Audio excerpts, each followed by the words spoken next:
My name is Burke Hedges, author of the best-selling book, The Parable of the Pipeline. I open my book with a story about Pablo and Bruno, who take two very different paths in their quest for financial independence. What you're about to see is the delightful animated story of their adventure. So, sit back, relax, and enjoy the life-changing lessons in The Parable of the Pipeline.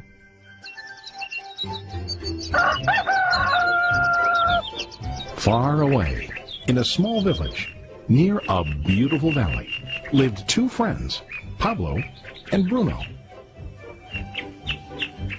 They were both young and dreamed of a better life for themselves. They'd often discuss their dreams about how they would become the most successful men in the village. They weren't afraid of hard work, and they searched for opportunities to help realize their goals and achieve their dreams. One day, an opportunity presented itself.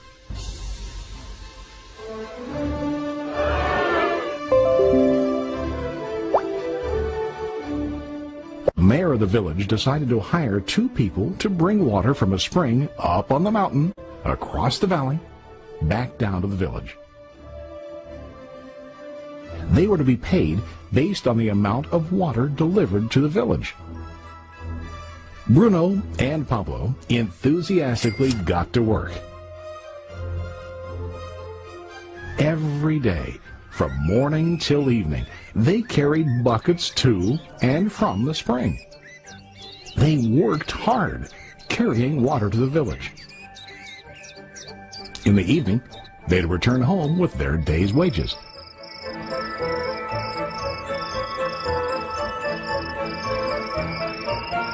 Bruno was satisfied with his work and the money he earned.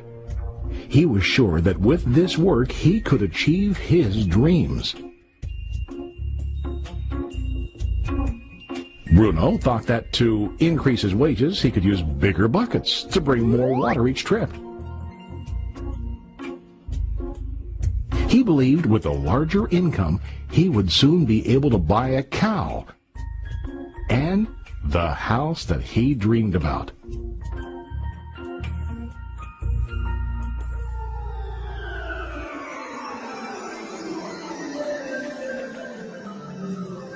Now Pablo was not satisfied. At the end of the day, his back and hands ached, and he was exhausted.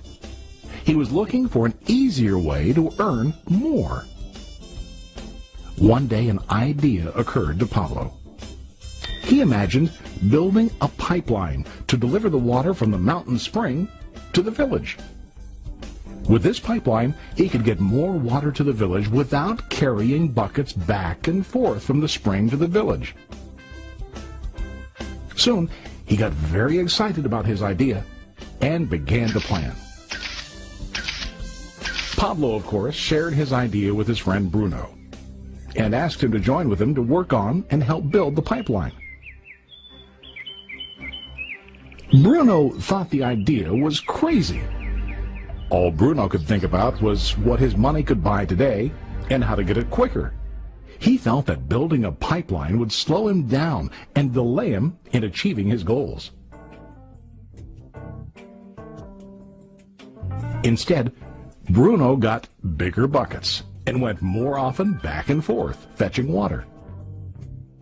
He was sure that with this method, he could make more money. Pablo decided to build the pipeline on his own. He understood that it would not be easy to build, and it would take time to complete the pipeline. Pablo knew that it could take several years to finish, but he set his mind on his goal. Every day he worked and carried water like before. But on weekends and during his spare time, he worked hard to dig in the rocky soil and build his pipeline. In the first month, there was little to show for his work.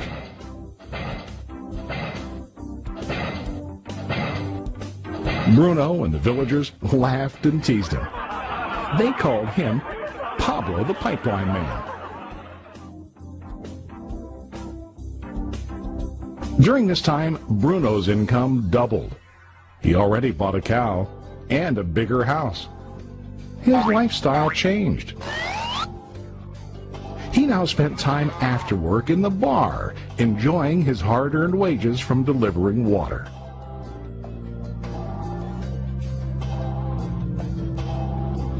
What Bruno didn't realize was that his body was starting to stoop from carrying heavy buckets every day.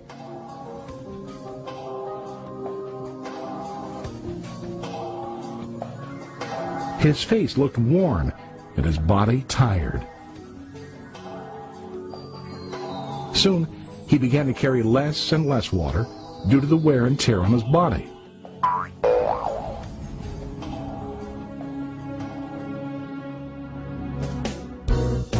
Month after month, Pablo worked. Soon a year passed, and then a second year. Finally, Pablo finished his pipeline. He now used his pipeline to deliver water to the village instead of carrying buckets. Pablo was now earning more money than ever before. The water continued flowing to the village, while Pablo wasn't working. While he slept and ate, the water flowed. Pablo was happy and proud of his insight, persistence, and hard work. Now his income flowed as long as the water flowed through his pipeline.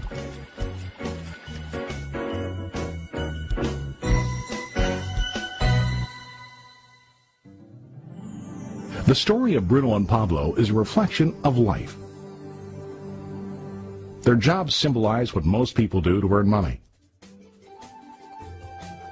Bruno gets his money using buckets.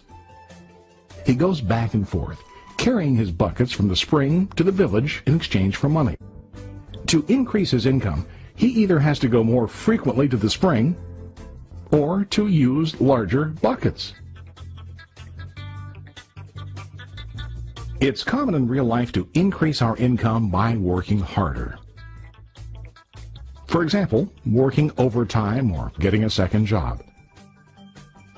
We also increase the size of our buckets by accepting a higher paying position, which often includes spending more time on the job. Most of us exchange time for money like Bruno. We know that every person has only 24 hours in the day and that it's not possible to use all our time to work. The most difficult time comes when we can no longer exchange time for money due to age, health, or other reasons. Then, our income stops. Now let's review what Pablo did. Very wisely, Pablo did not exchange all of his time for a limited income, but he used some of his time to build a pipeline. He knew that the pipeline would bring ongoing income as long as the water flowed. An ongoing income that multiplied the time he worked each day. Pablo knew that someday, maybe because of age or health, he would no longer be able to exchange his available time for money. Pablo knew that if he could make his idea of a pipeline work, then he only has to do the hard work of building the pipeline. After the pipeline was completed, Pablo was able to monitor and maintain the flow of water to ensure that his income will continue. Pablo has shown us that to earn an income, we don't always have to directly exchange time for money. There really are better ways. How about you? Are you still like Bruno, who directly exchanges time for money? Or do you want to be like Pablo, building and maintaining a pipeline for ongoing income? If you are interested in the idea of building your own pipeline, contact the person who lent you this presentation. You can start building your pipeline today.